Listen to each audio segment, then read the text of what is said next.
ask their folks, you know.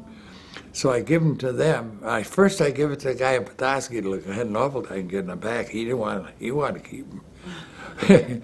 But I give them to these people, and this is an interesting thing that happened. They called me from Guam and wanted to know if they could use some of my pictures for their history over there. So, sure, definitely. I said, just give me a byline. That's all I need. So they did, and they told me that, and I said, well, just why don't you want to? They want to keep them. I said, well, keep them over there. So I found some more. I got a lot of pictures in a suitcase full, or a footlocker full of stuff, just shoved, and I had to give the guy in Petoskey a few of them, show him, but he doesn't want to go back anymore. He says it's all gone out of. It was really good when he was there. He doesn't like the changes to modern life. No, he don't like the change. And I don't blame him. That was a nice island. We had a good beach there for to go. The people they go down to go swimming and everything, but I don't know. They, if all the places to go, I'm sure glad I went to Guam, because I think I got enough history out of that, enough to think about it. And just like those Japanese guys, they said, well, we'll show you where we were. And so we went, where they were hiding in the great big bomb area, where they'd bring the bombs from the boats and put them out there. Then as they wanted to take them to the airfield, there was two B-29 bases on Guam, one on Saipan, one on Tinian. But and so they'd hide in the. They hid in there, and they lived their way, and pick up what they can at night and everything, you know. Yeah. And they showed us where they're at and everything. It's kind of nice to know. That's why I said I wish I could have got to know them a little more. But they was real good guys. They said they had to do what they were told to do. Yeah. There was nothing they can do other than that. So getting back to the war for a minute. Yeah, go ahead. Did you have, they'd already finished taking Guam. Yeah. So you really weren't in any kind of the action. So no, I wasn't in any real action. Because so did it affect you like it has other veterans, or how did it actually affect you? Well, what do you mean? Well, for some people they could never talk about it. I had I don't know. The closest I ever come to a real combat was Iwo Jima. A guy was on there and he took pictures and he wasn't supposed to, and he brought them to Guam to a friend of ours who was in the lab, and we developed them for him. And you know, a roll of film is nothing. It's a big piece of paper with plastic to make the film, and they all stuck together. We had an awful time. We had to soak them and wet them and sand them. And he was taking pictures right during the raids. Boy, we saw some of we didn't actually see any pictures doing that, you know, anything but of like getting killed or something like that. But we saw a lot of the tanks in the Corps and stuff like that. But yeah, I don't know. I just never really worried about it, because I never did get really access to it. I wasn't as close as some of the people will be. Right. So were you able to talk to your kids about it and your grandkids? Oh yeah, I have a son, Dan. He works out of Wilson. He asked about it. I've been to the high school 3 times, and we've been over there. The last time was we had a boy. One of the guys from Korea. When I was in World War II, and then they had another one too, Vietnam, I think, or something. And we talked to the kids and let them ask us questions and what it was all about and everything. And I enjoyed that. I helped tell them what it is. I think the more that people know about it, the better it is. Right. So what would you like to tell, like, your grandchildren now? What would you say is important for them to know about it? Well, to know about it is the fact that the whole country was different, where everybody was different soldiers then than they are now. I mean, you didn't, nobody was, there was no people demonstrating against the wars or anything. And I don't know, that's one of my ambitions, what I would like to do when I found out some about it. I'd like to see the World War II monument in Washington. I just a paper the other day that told in there that families, I'd like to tell my kids that, you know, that'd be a great thing if you can get a chance, get to Washington, get to see it. We sent 2 people from here, the guy that runs the VA now and another fellow that's in it. They went, I don't know why they picked them 2, but they went out and they saw all the deal, which was really good. I'd like to, and there's some people down there now that are sent, some 400 people, different ones out from there, and they get groups together and sponsor them so they can go out there. He was a B-29 pilot and she was a nurse, and I just saw that in the Free Press. I read that there, and it kind of got me. In fact, I sat there reading about it a couple of times. It's really something it would be nice to go out there. I don't know how they're going to try and do every World War II veteran to see that memorial before they get what they can. If they ever call for me, I'm ready to go. Have you ever tried to think that your veterans organization might be a way to get out there? Because you said you were part of a couple veterans organizations. Well, I'm in the VFW and American Legion, both here in town. And then I'm also been on the board since I think it was around 70 or something, of the VA here in Charlevoix, the Veterans Board. And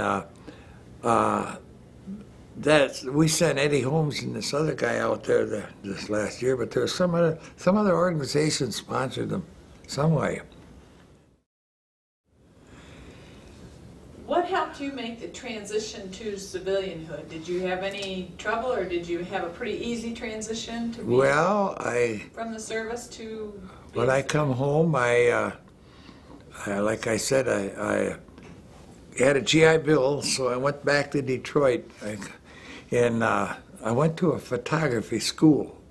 It was supposed to be portrait photography, and I thought, well, I got this, 22 weeks, and I got this money. They're paying for it, so I did it. And that's another place. I meet the nicest people. I met an Armenian boy and a boy from Canada, a fellow from Canada, and the 3 of us were buddies in that school. And when I got married in Detroit in 1946, 48, not 6, 48, those 2 guys came and we got together, and they took my wedding pictures, all of them. Wow. And they're real good guys, and I've lost contact with them too lately. So you went to photography school, and then I went to photography school, and I bought a camera, and I come back home, and it's like I said, one guy said, "Hey, you gonna take my wedding pictures?" Jesus, I don't know. I never took any wedding pictures. But I'll tell you what I'll do. I'll take them, and if you like them and they're good, I'll charge you. If not, I'll tell you they're all not do it. So I thought some of the best pictures I ever took. And I took about 120 weddings. And after that, and then I done all the basketball pictures. I done all the sports events. I took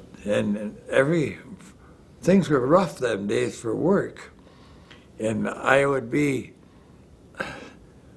10 days before Christmas or something, I'm trying to get some pictures of kids and stuff so I can get enough money to buy some presents. Betty and I were always going to, my wife and I were always going to Christmas shopping the last minute. Well. But I made a little money from them. I probably should have made more, but I never did. The prices now, I think about it, but I took a lot of people's pictures that are around town. Dale Boss, I took his wedding pictures, and he still talks about it, the fun we had it. But, and it kind of, worked back in it, and I never did have any truth. I went into ceramic tile work, and I've done a lot of that, and I worked with the carpenter work and stuff like that. But I didn't want to work in a factory. It didn't take me long.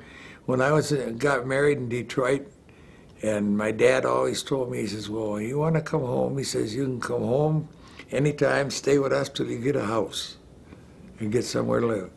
So it didn't take me long. In the factory, they were going to lay some people off. We're Hudson Motor Car Company.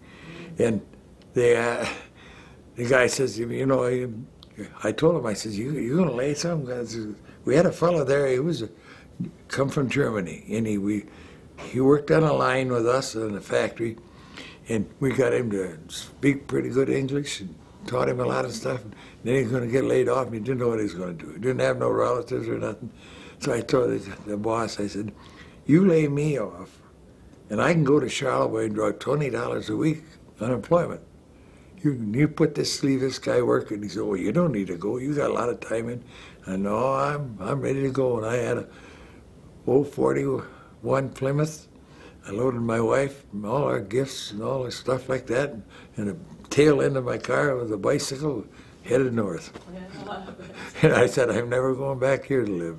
Well, that was pretty kind of you to give your job to a German. Oh yeah, he was really happy. Oh my God, he couldn't get over it. Yeah. I said, well, you got a place to stay. You're speaking good, eh? Everybody on the line. He's just a young guy. He come over here. Was he a refugee from Germany? I don't know how he got over here. I don't know whatever happened, how he ever did it. Yeah. I have some friends now that have a cottage in Boulder Park. They're all they're Americans, but she was born in Germany, spent time all during the war there in a nun's place or like that. A convent. Yeah, a convent. And him and I have been friends, oh God, ever since they moved here. Well, of course, I always tell you, I've done a lot of work. My dad done teamwork, what you call, and he built all these lawns and stuff around. And like I told him, I said, we hauled all the dirt here for this landscape, this place. Oh, for this school. For this school. What's the school in? Yeah. And somebody poisoned my dad's horses when we were about half done.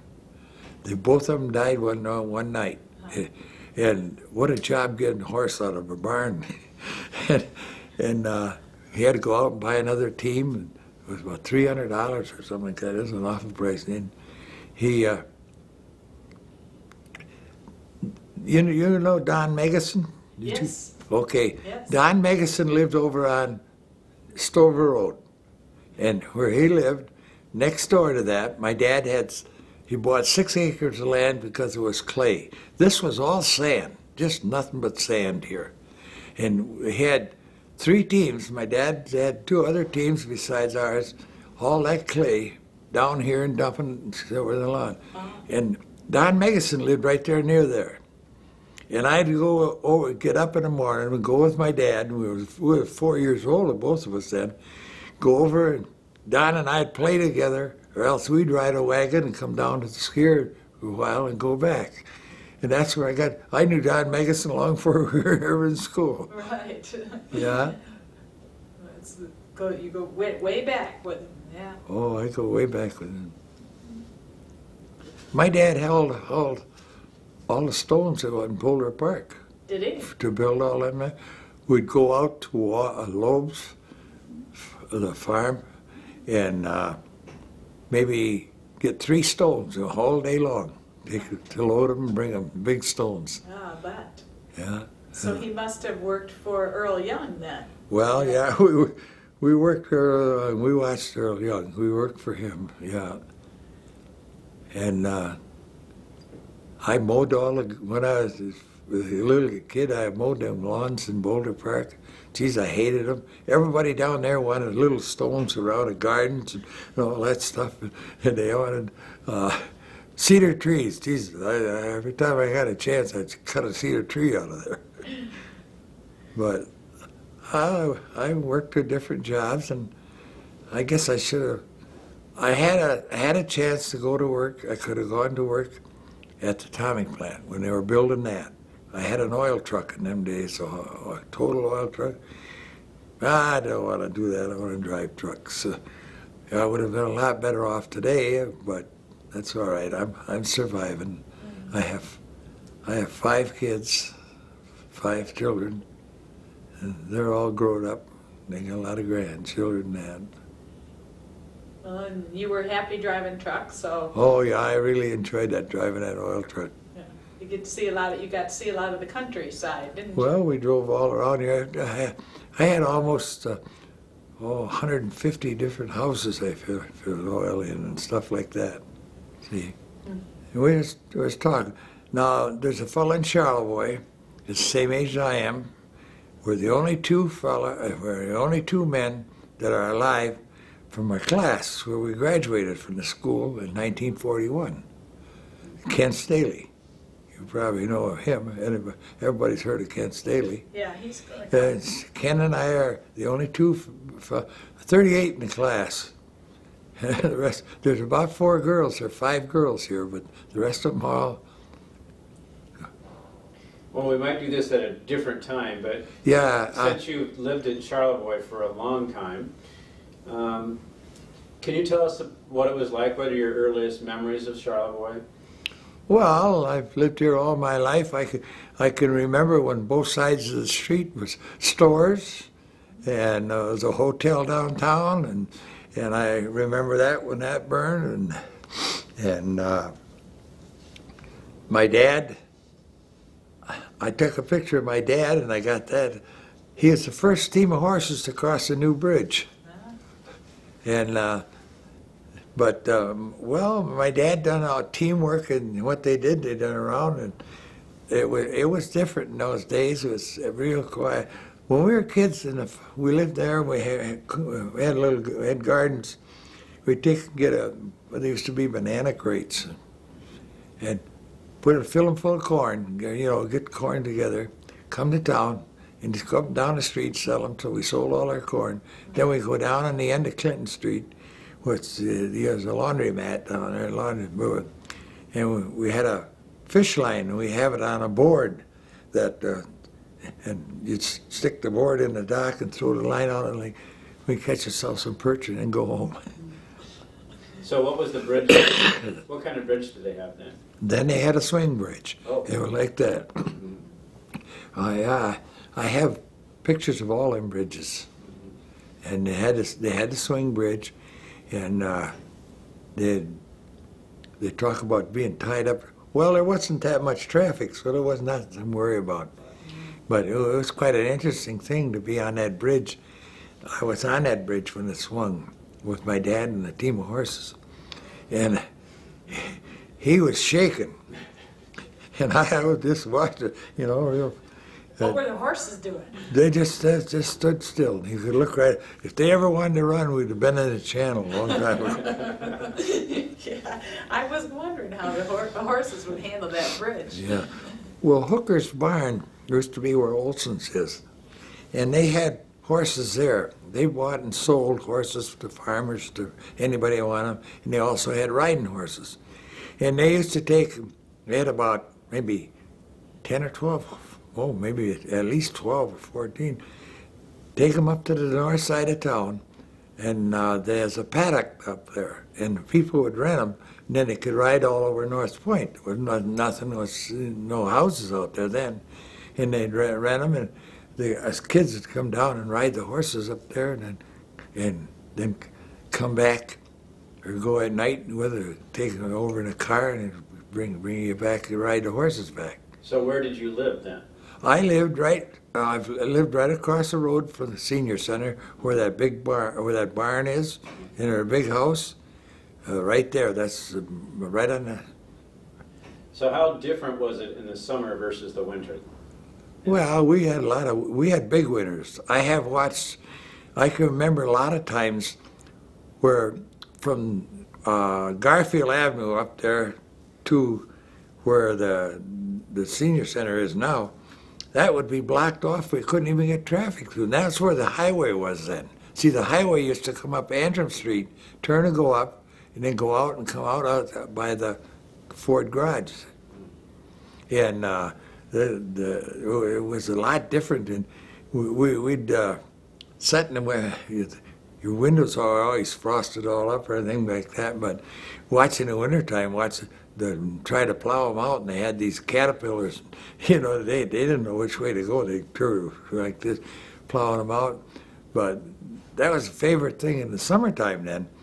You'd sit out there and count cars, which one went north, which one went south.